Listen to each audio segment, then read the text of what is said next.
Hello students, in this video we are going to study the remaining exercise for chapter 5. The chapter name is Separation of Substance, class 6, subject science, NCERT. So before starting this exercise, let me recall what we had learned in the chapter and what we had done in the exercise in the previous videos. So in the chapter we had seen that a mixture is made up of two or more than two components, and these components can be either solid, liquid or gaseous. Then we had seen what is separation. So the process of separating the components of a mixture is called separation. There are many different methods for separating the components from the mixture, like hand picking, threshing, winnowing, sieving, sedimentation, decantation, filtration, evaporation and condensation. These are some of the common methods used to separate substance from their mixtures. In that we had first seen hand picking. So this method of separation is used to separate slightly larger size impurities like pieces of stone, husk and other grains. Then we had seen winnowing. So winnowing is used to separate heavier and lighter components of a mixture using wind or by blowing air. In the example we had seen that husk is separated from heavier grains by winnowing method. Then we had seen filtration. So if a mixture has particles of different size, then the difference in the size of these particles is utilized, or we can use this to separate them by the process of sieving and filtration. If both the components of the mixtures are in solid state, then we can use the sieving method. And filtration can be used to separate components of a mixture of an insoluble solid and a liquid. That means if one component is in solid state and one in liquid state, then we can separate these components by the method of filtration. Next is decantation. So in that method we had seen in a mixture of sand and water, the heavier sand particle settles down at the bottom and the water can be poured out.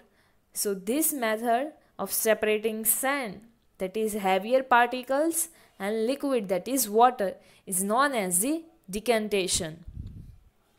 Then we had seen evaporation. So the process of converting water into its vapor is called evaporation.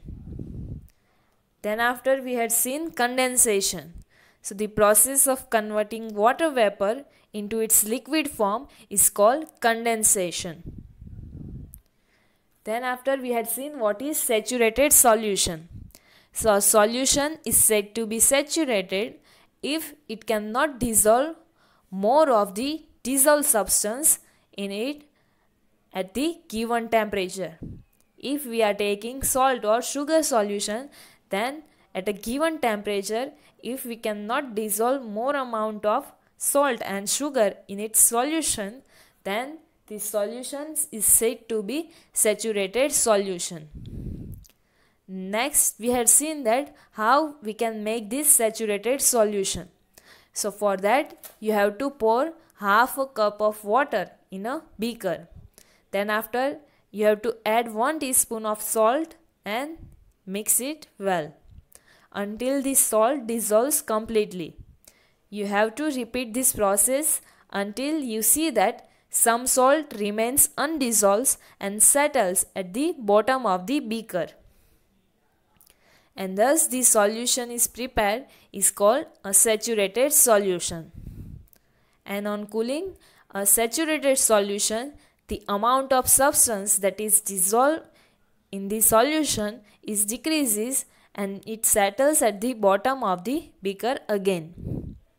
and water dissolves different amount of soluble substance in it or in the solution. So these are the different things that we had seen in the chapter. Then after we had seen textbook solutions for this chapter, that was also given to you in your homework. In the additional exercise we had seen choose the correct option, then after fill in the blanks, answer in one word, true false, answer in one sentence, and definition, that is define the following. We had seen up to question 6. Now next question, that is question 7, answer the following questions in short. These question answers can be asked into 2 marks. So now let me start this next question, that is question number 7. So in this question, first question is, which methods are used for cleaning grain? What are the different methods we are using to clean the grains? So here the answer is given to you. The following methods are used to clean grain. In that we are first using winnowing. So farmers separate husk, dust and other impurities from grains like wheat, bajra, pulses, etc. by the help of wind, and the husk particles being lighter are carried away by the wind. So this is winnowing. After getting the grains, there are some husk or dust particles or other impurities are still there in the grains. So farmers separate this dust, husk and other impurities from the different grains like wheat, bajra or pulses by the help of wind or blowing air. Why he is using this method? So the husk particles are lighter than the grain. So that's why they can be easily separated by the blowing air, and the air or the wind, they carried away this kind of impurities like husk and dust. So that's why the farmers are using this method, that is winnowing. Next, after winnowing, sieving method is there. So the grain obtained after winnowing is shifted using a sieve so that the stones and dirt get removed. Still there is the impurities present in the grain, that is dust and stones. So this can be removed by the method of sieving. So for that the grains are shifted using a sieve. Next is hand picking. So after getting the grain from the sieving, finally the hand picking is done so that the remaining impurities can be removed. Some other grains are also there with the different grains, that is wheat, like with the wheat other grains like bajra and pulses are also present. Some of the seeds of bajra and pulses is also present. So we can remove these different grains by the hand picking method. So these 3 methods are used by the farmers to clean the grains, that is winnowing, sieving and hand picking. Now next question, question number 2 is, explain hand picking in brief. So if the size of impurities is same that of the grain, so we cannot use the method of sieving to separate the impurities from the grains. As we had seen, for sieving the size of the one component should be smaller than the other component. That means the size difference in size should be there between the 2 components of a mixture. But if the size of these impurities is same of the grain, then we cannot use this sieving method. So we handpick the impurities from the grains. The important factors to consider are that the particles must be big enough so that they can be seen with the naked eye and can be easily picked by hands. So at that time, when we cannot use this sieving method, we can hand pick the impurities from the grains. But for that, required conditions are that the important factor is that these particles or particles of the impurities must be big enough, or their size must be larger, that we can see them easily by our naked eye and we can pick them by our hands. So these are the requirements for the hand picking method. So this is hand picking method. Here the figure is also shown to you. From the grains, this lady is removing the impurities or stones. You do not have to draw this picture, you have to just write the answer. So that is hand picking method. Next, now third number is explain sieving in brief. So if the components of a mixture are in solid state and have different size, we use a sieve to separate them from each other. As we had already seen, if the size of the components of a mixture is different, then we can use sieve to separate this kind of components from each other, and this method is known as the sieving. The size of the sieve's hole depends on the size of the components to be separated. Sieves are also available with the different size of the holes. So the size of the sieve's holes depends on the size of the components which we want to separate. The large particles remain in the sieve while the smaller ones pass through the sieve, and they can be collected from under the sieve. And when sieving wheat flour, we use sieve with fine holes, and when sieving sand, we use sieve with larger holes. That means for the different purpose or for the different uses, we are using different sieves. As example, while sieving the wheat flour, we are using a sieve with a fine or thin holes or small holes, and while separating sand and stone, we are using sieve with the large size holes. So this is sieving method. Here also the picture is shown to you. Sieving method is there. Trencher, that means big vessel is there. Wire net is there in the sieve, and as we can see that flour is separating from the husk. So husk particle, size of the husk particles or husk is larger, so it remains in the sieve, and the size of the flour particles is small, so we can collect that into the vessels. So this is sieving method. Next, fourth number, explain winnowing in brief. What is winnowing? So winnowing is used to separate heavier and lighter components of a mixture by wind or by blowing air. Farmers separate husk, dust and other impurities from grains by winnowing. As we had seen, if there is the difference between the weight of the components of mixture, then we can use this winnowing method. And winnowing is used to separate heavier and lighter components of the mixture. And in this method, we are using wind and blowing air. And farmers, an example is given to you that farmers separating husk, dust and other impurities from the grain by this winnowing method. The mixture is allowed to slowly slide from a winnowing fan from a raised platform, and the light husk particles are carried away by the wind, and the grains being heavy form a heap near a platform, and the husk gets carried away by the wind. Let me understand by this figure. As you can see here, the platform, raised platform is there, and one man or farmer is standing on this platform, and he is allowing to slide this mixture slowly from the pan. That means winnowing fan. And by the wind, these lighter particles of the husk that are carried away by the wind, and the grains which are heavier as compared to the husk, so they form a heap near this raised platform. So this is winnowing method. Next, question number 5. Explain threshing in brief. So the process used to separate grains from dry husk and stalks is called threshing.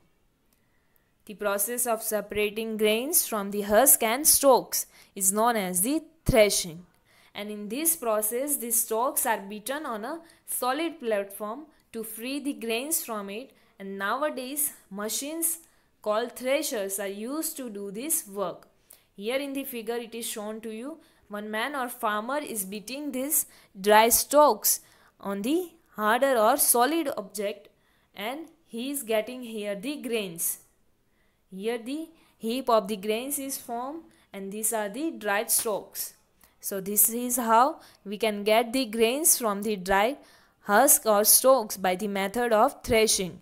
And nowadays even machines are also available, that is called threshers, to separate these grains from the dry husk and stalks, in which you have to feed these dry stalks, and from the one side you will get the grains, and from the other side you are getting, or people are getting, the husk or dry stalks. So this is threshing. Now next 6 number. Next is how are decantation and filtration important in our life, daily life. So decantation and filtration are used to purify water in our daily life. How we are using? Now let me see. The water obtained from a well or a river is muddy and contains impurities. As we all know, the water which we are getting from well or river directly, that is muddy, and it contains much amount of impurities. So after drawing the water from its source, that is from river or well, it is left to stand for some time, so that the heavy insoluble impurities that settles down at the bottom of the containers, like sand particles, soil particles. After drawing or bringing this water at our home, we have to settle it down, or we have to keep this water at rest for some time, so that the heavy and insoluble impurities like sand and soil particles that settle down at the bottom of the container. The top layer of the clean water is then decanted. That means then after we can pour out this top layer of clean water. So that is also known as the decantant. And then the clean water is filtered with the help of a clean cloth and with small pores. Then after we can filter this water with the help of the cloth, clean cloth, which has the small holes or small pores. And this way the insoluble impurities get separated. So this is how we can get the pure water from the muddy water, or we can purify or filtrate this water. As we are getting the water from the well and river, that is muddy water, and it contains impurities, so first we have to keep this water at rest, so that insoluble and heavier impurities settles down at the bottom of the container. Then after we can pour out the water from the container into the another container, and that process is known as the decantation. And whatever we are getting after decantation, that is known as the decantant, and we can clean the water by the filter paper or with the clean cloth which has the small or thin pores. And this is how the decantation and filtration is very important in our daily life, as we are using to purify the water in our everyday life. Next is name the apparatus or materials that are used in filtration. So the apparatus and materials like clean cloth with small pores, metal sieve, plastic sieve, filter paper, strainers, and modern filters are used in the filtration. What we can use in the filtration method to separate the insoluble impurities from the water. So for that, different apparatus and materials are given to you. We can also use clean cloth which has the small pores. Then after different kind of sieve like metal sieve, plastic sieve, then different filter papers, that is modern filter papers or modern filters are also available, and we can also use strainers for the filtration purpose. So these are the different materials. Next 8 number, state the methods used to separate the components of a mixtures. What are the different methods we are using to separate the components of a mixture? So here the following methods are used to separate the components of mixture that we had already seen. We have to name the methods only. First here it is shown to you, that is hand picking. Then after sieving. Next is threshing. Then after is winnowing. Fifth number is sedimentation. Sixth, decantation. Seventh number is filtration. Then after evaporation, and last one is condensation. So these are the different methods that we had seen in this chapter that is used to separate the components from a mixture. Next, ninth number is explain filtration in brief. So filtration is the process of separating solid matter from a liquid. We are separating insoluble solid impurities from the liquid, and filtration is used for this purpose.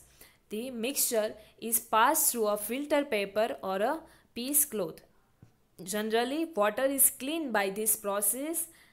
Muddy water or unclean water is passed through a filter paper fold in the form of a cone fixed onto a funnel. We had already seen this in the activity that we have to pass the muddy or unclean water from the filter paper, which is folded in the form of a cone, and this paper we are fixing on the funnel. So this is how we can get clean water from the muddy and unclean water. So the solid particles in the mixture do not pass through it and remains on the filter paper. Filtration is used in water treatment and sewage treatment.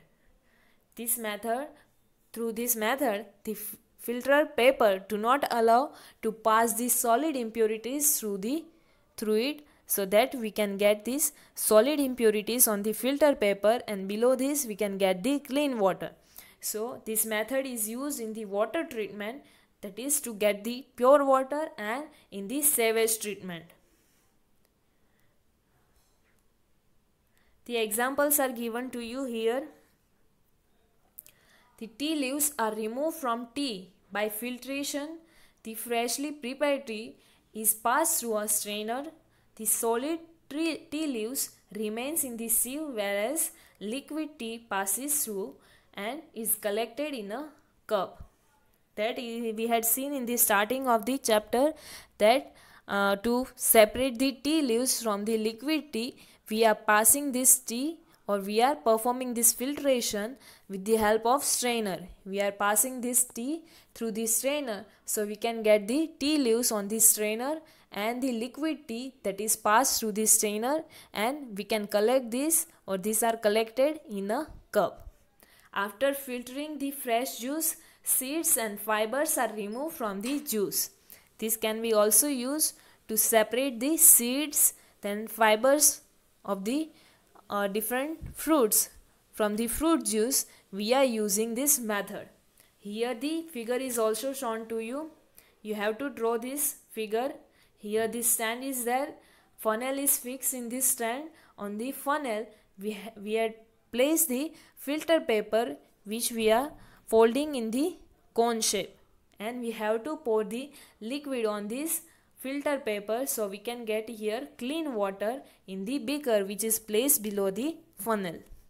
So this is how we can get pure water from the muddy or unclean water by the method of filtration. Next is 10 number, how is salt obtained from seawater? So the process of evaporation is used to obtain salt from the seawater, and seawater is allowed to stand in shallow pits. That means the pit that is not that much deep. Water gets heated by sunlight and slowly turns into water vapor. Near the seashore, the shallow pits are there, so water gets collected in the shallow pits and it settles for some time, and the water that is present in these pits get evaporated by the sunlight, and it converts into water vapor slowly through the process of evaporation. And in the few days the water evaporates completely, leaving behind the solid salts. After the whole water or that get evaporate from the pits, we left with the solid salts that is present in the pits. So that is known as the salt or common salt, then is obtained from the mixture of salt by further purification. This is how we can get the common salt that we are using in our daily life. Near the seashore, these shallow pits are there and water gets collected in these pits. It rests for some days and the water gets evaporated by the sunlight. Slowly it converts into, or it turns into the water vapor, and at the end whole water gets converted into water vapor and we left with solid salts, and then after we can get common salt from this mixture of salt by the further purification. So this is how we are obtaining salt from the sea water. Next question is 11 number. How can we obtain pure water from the sea water? So the sea water is boiled in a closed container and steam is obtained. The vapor thus obtained is passed through a condenser tube where it condenses and gets converted into the water again. This experiment we had seen in the previous video. The sea water, first we had boiled the sea water in the spherical flask or round bottle flask, and which is closed with the cork, and then after we have to convert this water into water vapor, and this vapor pass through the condenser tube where it is again converted into the liquid form, that is in water. The water obtained on the other end of the condenser tube is called distilled water, and it is tasteless and absolute pure water. So this method is known as the distillation.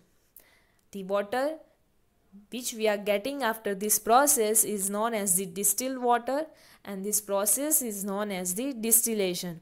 This experiment we had seen already in the previous video. So this is how we can obtain pure water from the sea water. So this is here our question 7, that is answer in short gets over. You have to write this question 7 in your notebook, that is your homework. The further exercise we will see in the next video. So before ending this video, we will see this distillation process. You have to write this question 7, that is answered in short, in your notebook. Our topic for today is simple distillation.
I need to remove this nail polish.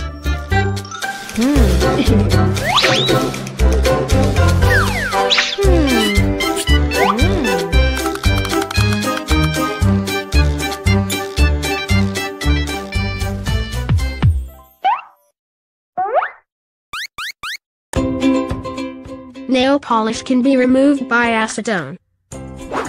Acetone can be obtained by simple distillation. The process of heating a liquid mixture to form vapor and then cooling that vapor to get a liquid is called simple distillation. Distillation is used to purify a liquid by separating the components of a liquid mixture.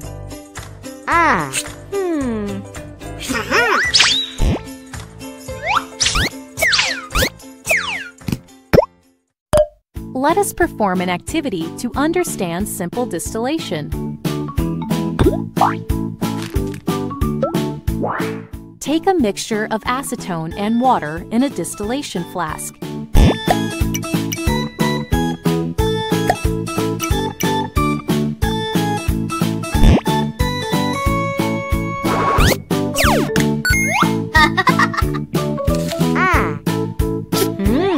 Put a thermometer in it.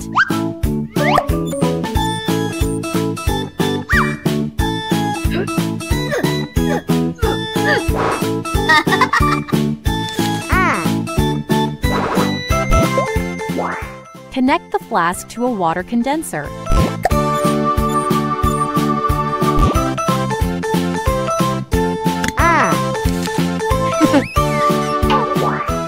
The condenser has cold water running through its jacket to keep the temperature cool. Keep a beaker at the outlet of the condenser.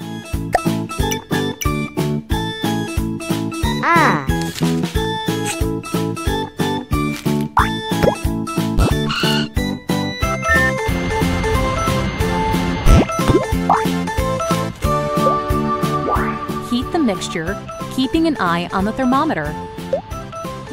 When the temperature hits 56 degrees Celsius, acetone starts to vaporize.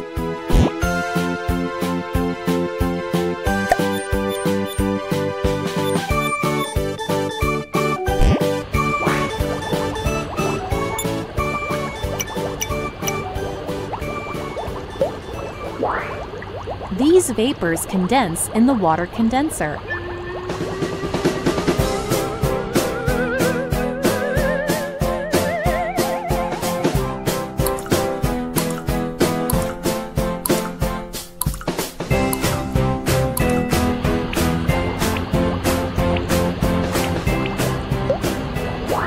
The condensed acetone gets collected in the beaker. When all the acetone vaporizes, water is left in the flask. Acetone is collected in the beaker. In this way, acetone and water get separated by simple distillation.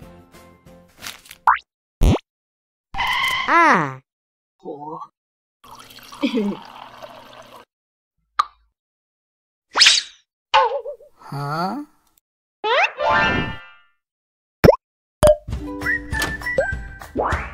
Boiling point of water is 100 degrees Celsius. Boiling point of acetone is 56 degrees Celsius. As there is sufficient difference between their boiling points, these components can be separated by simple distillation. Simple distillation does not work properly when difference between two boiling points is less than 25 degrees Celsius. This is because the components do not get separated and purified completely. If we repeat this process multiple times, we will be able to separate these two components. However, as this is very time-consuming, a special type of distillation called fractional distillation is used.